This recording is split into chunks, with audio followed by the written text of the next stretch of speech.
Winter doesn't shout out for attention. It doesn't try to impress you, and it doesn't care if you're ready or not. These clips are from different trips, different years, different days, but the feeling is always the same. When the snow comes, the world gets quieter. And for me, that's usually when I feel like I can finally hear myself think.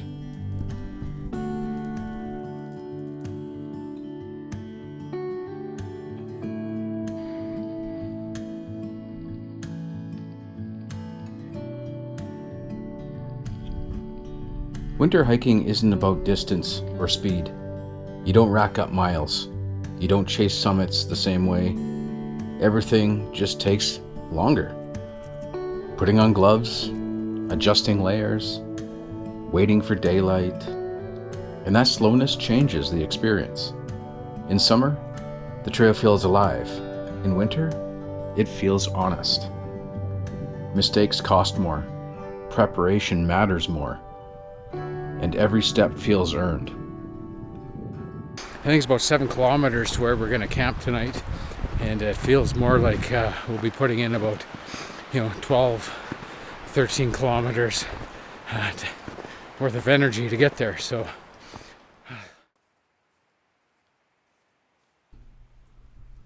most of what you're watching here isn't new, and I actually like that, because when time passes, you stop remembering the cold fingers and start remembering the feeling of being there. The stillness, the solitude, the calm that only shows up when most people stay home. Winter trips don't age, they settle.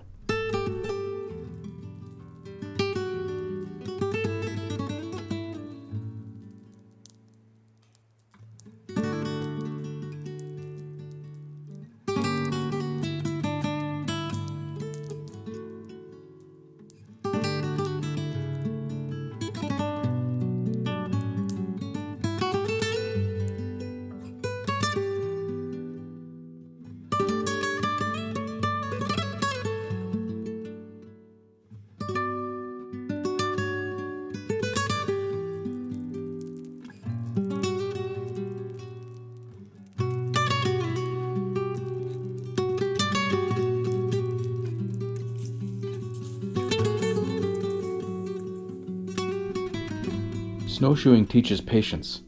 There's a rhythm to it. Step, shift weight, don't rush. Repeat. You learn quickly that fighting the snow never works. You move with it, or you burn out fast. So you can see Taylor's struggling there and letting the young buck forge the path for the old man here. So.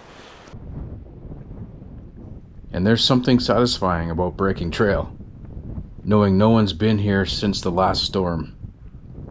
Every track behind you is proof that you showed up.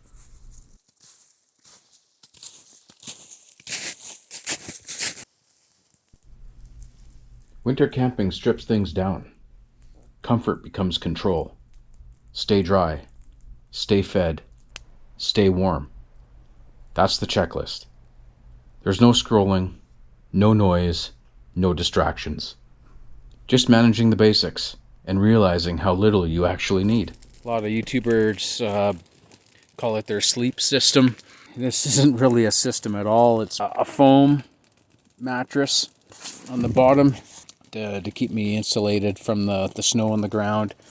And then I got my lightweight air mattress. And then I've got a 5-degree Fahrenheit sleeping bag, mommy sleeping bag. I like to stay warm when I'm sleeping, so I added my own lightweight one. It's a 20-degree Fahrenheit sleeping bag. So I just opened it up, just tucked the feet in to the bottom back here, so that the main sleeping bag fits inside this one. So now I got a double layer, so I should be nice and toasty for the night. And yeah, to keep my bag in there with all my gear. And yeah, I'll keep the snowshoes and everything. They came in super handy this time, I'll tell you that. Nights are longer. The dark feels heavier. But when you crawl into your sleeping bag and everything works, that's a quiet win.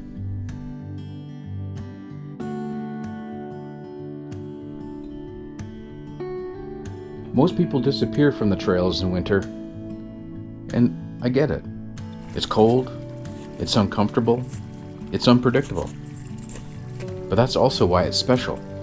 No crowds, no rush, no pressure to perform. Just you, the landscape, and the choices you make out there.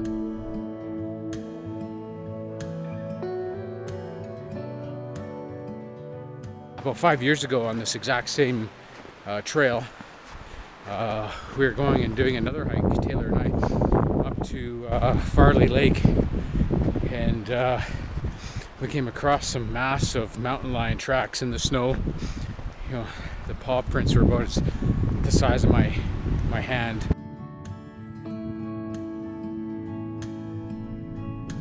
Winter has a way of leveling things out mentally.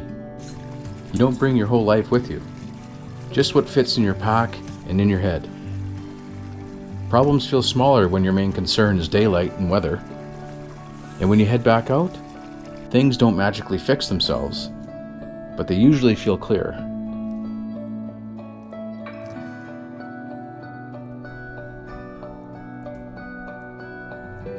I don't go out in winter to prove anything.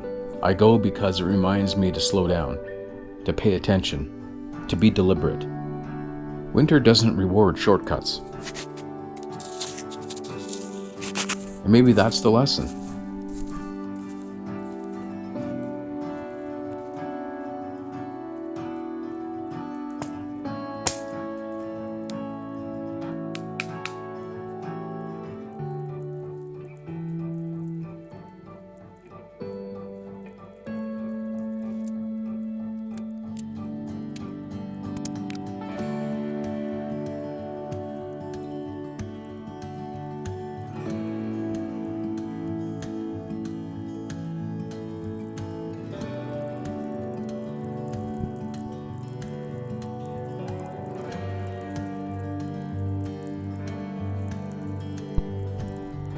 These trips don't need fresh footage or perfect conditions.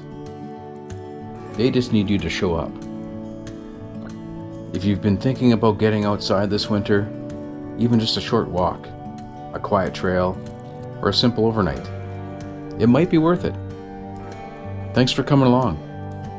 This is Tyson Outside, and I'll see you out there.